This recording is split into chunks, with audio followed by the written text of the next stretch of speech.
No vídeo de hoje eu separei 5 carros que até aparentam ser bombas ou um bicho de 7 cabeças para manter, mas na verdade não. São carros extremamente confiáveis e que normalmente compartilham a mecânica com outros carros e que vale a pena para você que não quer ter dor de cabeça.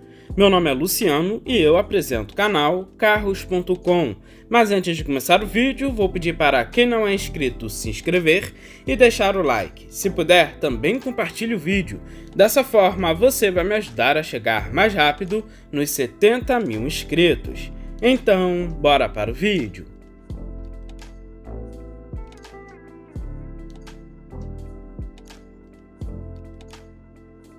Para abrir a lista de hoje, eu separei o Peugeot 2008. Esse carro, além de ter uma alta confiabilidade mecânica, tem um dos melhores custo-benefício da categoria e é uma das melhores opções. Ele consegue custar muito mais barato que um HR-V, por exemplo, mas consegue entregar as mesmas características ou até mais, já que normalmente os carros franceses são bem caprichados. Basicamente, o 2008 é um 208 maior e mais alto. Para quem estava de olho no 208, mas quer um pouco mais em relação a espaço interno e potência, vale mais a pena. Ele tem até a opção de motor turbo, só que diferente do 208, essa versão com motor turbo é uma versão civil, já a do 208 é uma versão mais esportiva. O 2008, quando chegou aqui no Brasil em 2015, tinha apenas uma versão, a topo de linha Grife, só tinha uma motorização 1.6 aspirado. Para quem não quer ter dor de cabeça, é a escolha mais racional. Porém, em 2016, além dele receber outra versão, a Allure, ele ganhou também o motor 1.6 THP Turbo na versão Grife como opcional. Mas vale lembrar que 1.6 THP não tem opção de câmbio automático, é só manual. Se você quiser com o câmbio automático, dá para continuar na mesma versão Grife, só que você vai ter que pular para 1.6 aspirado com menos potência. Como eu falei anteriormente, 1.6 aspirado até vai ter mais confiabilidade mecânica, porém o THP que ele utiliza já é o Flex, não tem mais aqueles probleminhas crônicos. Além disso, acaba tendo um custo-benefício melhor. Se você puder gastar um pouco mais em relação a custo de manutenção, vale mais a pena pular direto para o THP. Ele também já é um carro bem completo, tem um teto solar panorâmico, 6 airbags, sendo 2 frontais, 2 laterais e 2 de cortina, o ar-condicionado automático de 2 zonas, multimídia com Bluetooth, entre vários outros equipamentos. Partindo para a sua mecânica, a primeira motorização que ele é disponível é 1.6 aspirado EC5 JP4. É um motor flex e gera 122 cavalos com álcool e 115 cavalos com gasolina a 5.800 RPM. Ele tem 16,4 kg de torque com álcool e 15,5 kg de torque com gasolina a 4.000 RPM. Nessa motorização aqui, nos primeiros modelos, ele tinha 2 opções de câmbio.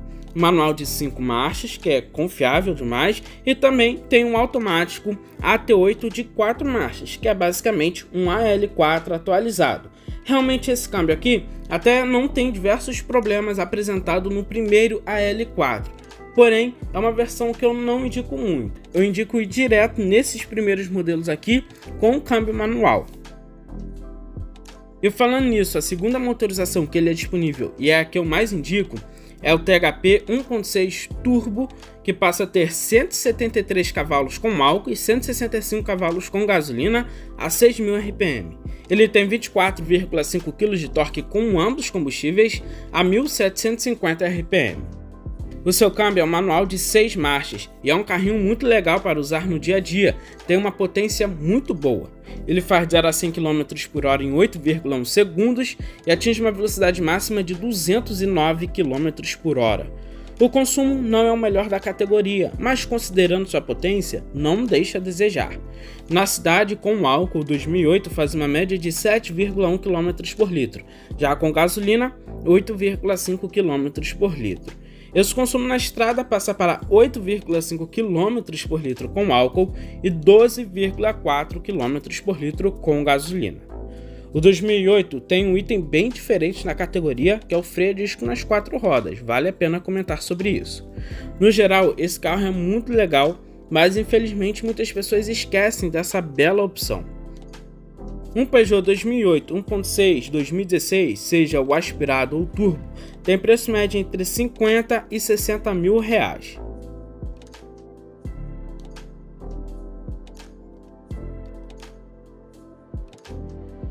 O Volkswagen Bora foi um dos sedãs médios que menos vendeu aqui no Brasil. Até aparenta ser um carro super complicado de manter porque vemos pouco na rua, mas na verdade não é. Ele é mais ou menos um Polo, que também é muito conhecido por ser confiável. Só que ele é um pouco maior, tem mais equipamentos, mas a mecânica é exatamente a mesma. E hoje eu vou mostrar para vocês que é um carro excelente, sendo muito confiável e com preço bem interessante. Eu separei para a lista de hoje os últimos modelos, mais ou menos de 2008, que são os mais fáceis de achar. O Bora é um carro bem parecido com o Polo, a carroceria, o interior, a lista de equipamentos e muitas outras características são bem iguais, mas no geral ele é superior. Poderia dizer que o Bora é um Polo melhorado. Ele tem apenas uma versão, que podia ter o câmbio automático ou manual. Todos os equipamentos são de série. Por ser um carro médio, ele já é muito completo, entregando itens como direção hidráulica, ar-condicionado digital, freios ABS, airbag duplo, vidros elétricos, Isofix e alguns outros equipamentos. Então, pela faixa de preço dele, é um carro bem completinho. Partindo para a sua mecânica, temos uma bem tradicional da Volkswagen, que além de ter um custo baixíssimo de manutenção, você também tem uma alta confiabilidade mecânica. O motor é o 2.0 EA113, que gera 116 cavalos a 5.200 RPM e 17,3 kg de torque a 2.400 RPM. Ele tem a opção de câmbio manual de 5 marchas, um automático i-Sim de 6 marchas. Com isso, ele faz de 0 a 100 km por hora em 11 segundos e atinge uma velocidade máxima de 195 km por hora. O consumo do Bora é de 9 km por litro na cidade e 11,6 km por litro na estrada. O Volkswagen Bora 2008 tem preço médio entre 30 e 40 mil reais e é uma baita opção para você que está em busca de um sedã médio.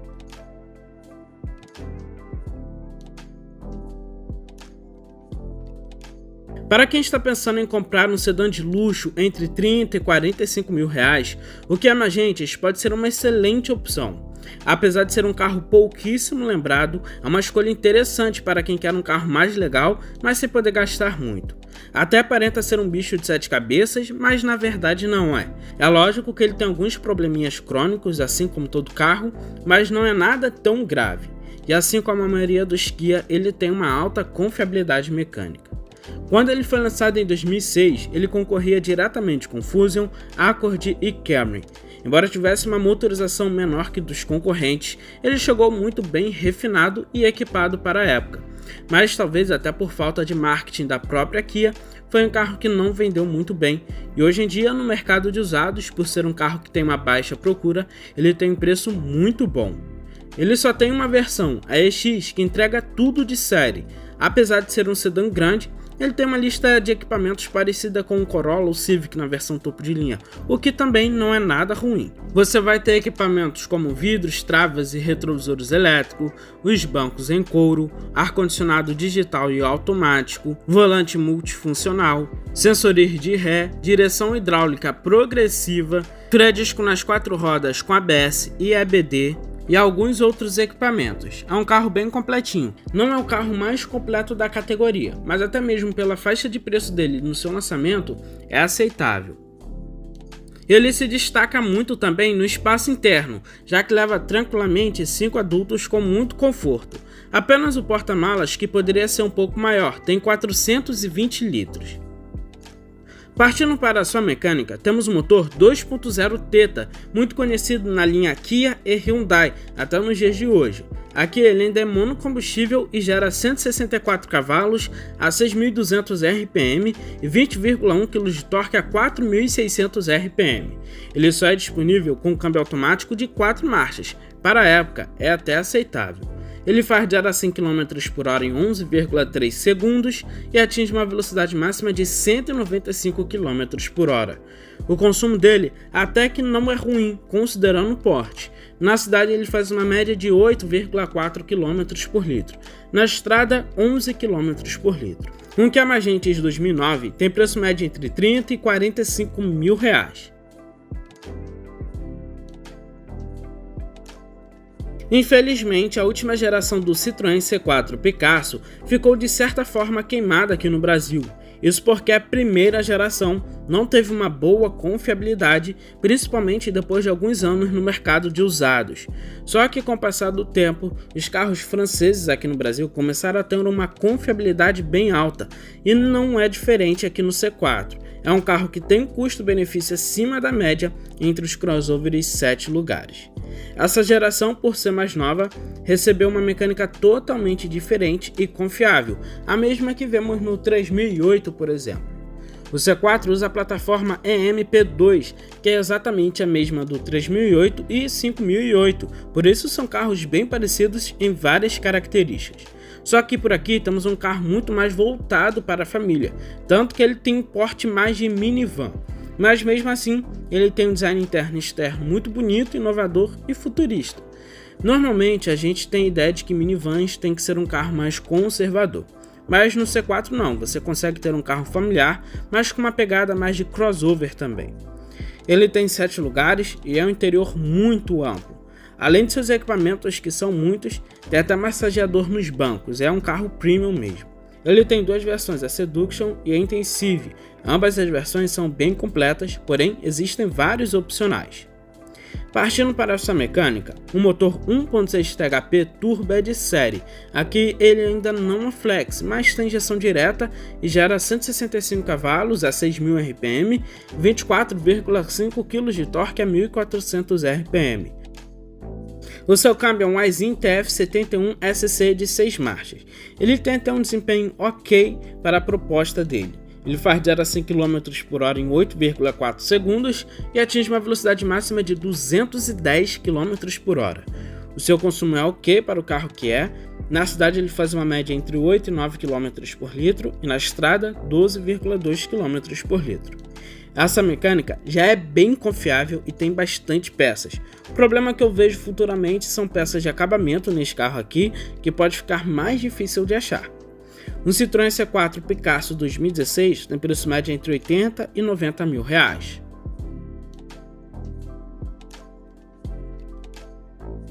O Suzuki Gran Vitara é um bom SUV médio esquecido no mercado. Dificilmente uma pessoa lembra dessa opção na hora de comprar um SUV. Não é um carro com a manutenção mais barata, de fato, mas em relação à confiabilidade mecânica, não deixa a desejar, até porque estamos falando de um carro japonês. Talvez esse carro não conquiste muitas pessoas pelo fato de parecer ser muito difícil de manter. Talvez até seja um pouco mais complicado na hora de achar peças de mecânica e de acabamento, mas não é nada tão fora da realidade.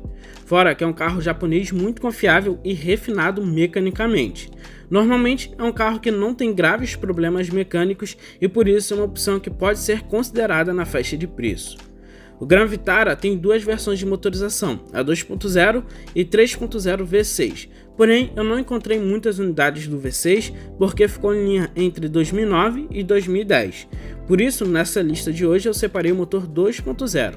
A partir de 2011 você tem uma gama maior de versões, sendo a versão de entrada com opção de câmbio manual ou automático, a versão intermediária com tração 4x4 e as mesmas opções de câmbio da anterior, e a versão Limited Edition, que era a mais completa.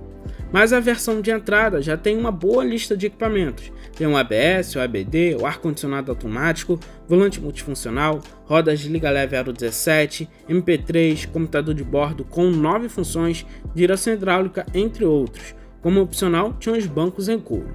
Outro destaque, além dos equipamentos, é o espaço interno muito generoso. O Penalty fica no porta-malas de 398 litros. Para um SUV, poderia ser bem maior. Na mecânica, ele tem um motor 2.0 J20A que gera 140 cavalos a 6.000 RPM e 18,7 kg de torque a 4.000 RPM. Ele tem duas opções de câmbio, manual de 5 marchas e um automático convencional de apenas 4 marchas, o que acaba não sendo bem interessante. Primeiro que ele pesa 1.600 kg e os 140 cavalos não rendem muito bem. Aliás, com tração 4x4 isso afeta mais ainda o desempenho e o consumo, já que o carro fica mais pesado. Então a minha dica é, se você não precisa de um carro com câmbio automático, vá com câmbio manual e sem a tração 4x4. Ele faz 0 a 100 km por hora em 12,5 segundos e atinge uma velocidade máxima de 170 km por hora. O consumo é bem puxado. Na cidade espere uma média de 7,8 km por litro e na estrada 9,5 km por litro. Esse é o único ponto que eu acredito que você deve considerar em relação a levar esse carro ou não para casa. E vai lembrar que esse carro não aceita muito bem combustível ruim, então é sempre bom abastecer em posto de confiança. O Suzuki Gran Vitara 2012 tem preço médio entre 45 e 52 mil reais. O modelo de 2008 se encontra um pouco mais barato, entre 38 e 45 mil reais, dependendo vale mais a pena, já que é exatamente o mesmo carro. Bom, esse foi o vídeo de hoje. Deixe nos comentários quais dessas opções você levaria para casa. Forte abraço, valeu e fui!